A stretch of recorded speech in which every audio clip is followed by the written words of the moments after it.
Right, it's Wednesday, July 28th, 2021, and we have reached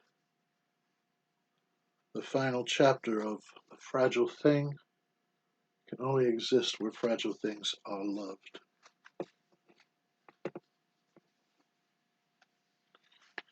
This final chapter is called In a Dream. Put your hand on any tree in the forest, Dennis had said. It's different with every tree, of course, but if you're patient, you can feel the life in them. It takes practice, requires a very delicate touch. Most importantly, they have to be willing to let you feel it. Okay, if I can't feel it, I asked, how do I know if it's due to a lack of technique on my part or just the tree simply not wanting me to feel it? Well, that's it, isn't it? You have to keep at it. There's something to be said for perseverance. A week or more had passed since I last stood on the crest of Boogie's Hill.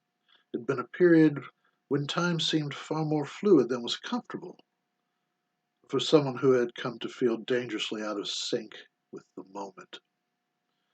Stream of memories ran through my waking hours, and my brief stretches of sleep, at whatever time of day they happened to fall, were spent in scenes that had never occurred despite the presence of familiar faces. And always now, when I lay on my right side, the covers carefully arranged and with a book in hand, the familiar weight of the little white dog with the brown dot on his head pressed against my back. It was another gray day. My backpack, prepared the night before, was filled with the usual accoutrements. By this time, I could probably load it up blindfolded. More and more these days, getting across the A20 overpass required a midway stop. Leaning against the railing, I waited for my breathing to return to what now passed for normal. But a bit of wheezing never hurt anyone, right? In 10 minutes, I reached Boogie's Hill, and dismounting, I guided my bike up the gentle slope. It must have rained during the night because the grass and the occasional patch of rich black soil were slick and glistening. On the crest, I ran through the current version of the Bajan I had dreamed up the first time I hiked into the McDowell Mountains back in Arizona. There was no threat to Shakespeare. Over the years, it had been edited or amended to keep up with changing circumstances, but what I said these days wasn't much different from the original version. To the south, the A20 and beyond was obscured by the mist that hung like a curtain from the low-lying clouds. The view to the west was much the same. The forests to the north and east had never looked greener, darker, denser. A dozen head of Highland cattle, long-horned and shaggy, grazed in the space between the base of the hill and the forest on the north side. Thin streams of water vapor rose from their mouths, nostrils, and their rust-colored coats. There's no telling what their body temperature must have been, but it looked as if someone had tried to take an old-fashioned steam iron to them. I thought I was up to making this ride, but the effort to get across the A20 overpass must have triggered the weakness and weariness that had dogged me for the past month. They certainly weighed on me now. My eyes felt like they had sand in them. My feet and legs were heavy. A cup of tea from my thermos did little to remove the stickiness from my mouth and throat. In hindsight, coming here on this day may have been a tactical mistake. But how much longer could I wait? I'd already been away far too long. My commitment and the word I had given to seal it no longer worth the breath it took to utter them. I rolled down the avenue of trees, which somehow seemed much longer, stretching farther along even as I looked at it. But the path was dry. The thickness of the canopy overhead, made by the intertwined branches and leaves, had done their job once again. I stopped at the point where I'd first heard Dennis's saxophone. How long ago was it now?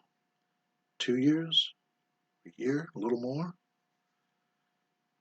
I reached the end of the avenue, followed the path to the right, and was at the second gate and cattle guard in no time. Down another covered avenue, then into the open, accompanied only by the hiss of my tires as they passed over wet leaves. It was only a matter of time now.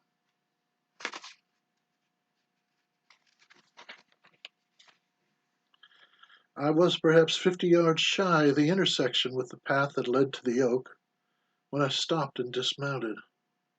One of the things my doctors couldn't understand was why what should have been rather strenuous activity, riding my bicycle for an hour or two or an hour on the exercise bike at home, did not cause any breathing problems while I was doing it. Once I stopped, it was a different story, as I would be useless for several hours afterward. Needing to stop midway across the A20 overpass was a recent development, but this, having to stop pedaling on level ground, had never happened before, had never even come close to happening. I was beat and breathing heavily. I wouldn't be playing the flute today and foresaw a long walk home. I was standing before the oak. I don't know how long I'd been there, and there was no way to tell. At some point, it had started to rain. I could hear it hitting the branches and leaves overhead. Every so often, a drop or two worked its way through and fell to the ground with a smack. There were no other sounds. So I stood there motionless for a while longer. Finally, I slipped off my backpack and dug out my phone. It didn't seem possible, but it was past time to be heading home. I was cold, sleepy, and wanted nothing more, nothing so much, as to rest my eyes for a few minutes, as my mom used to say. Putting down my backpack, I wedged myself between two large exposed roots at the base of the oak, sat with my back against the ancient trunk, and closed my eyes. Reaching back into either side, I placed the palms of my hands against the oak's bark, in hope of feeling the life of the great tree. I waited at least a minute, then at least a minute more. Well, maybe I was too tired. I felt the pressure of 4 tiny feet as they walked across my left thigh. A familiar weight dropped onto my lap, then spent several seconds wriggling around to get as comfortable as possible. Settle down, pal. After a time, I don't know how long, an alto saxophone began to play ever so softly. 3 notes, a rest, then 4 more notes. My eyes remained closed. I knew very well who it was. Hello, Dennis. Hello, my friend. Would you like me to play for you? Not just now, but maybe in a little while. Shall I wait for you then? Yes, please, Dennis. I won't be long, just a few minutes to rest my eyes. And the leaves began to fall. The wind blows, the seasons turn, the river hums its song. Night falls, dawn breaks, and we go ever on.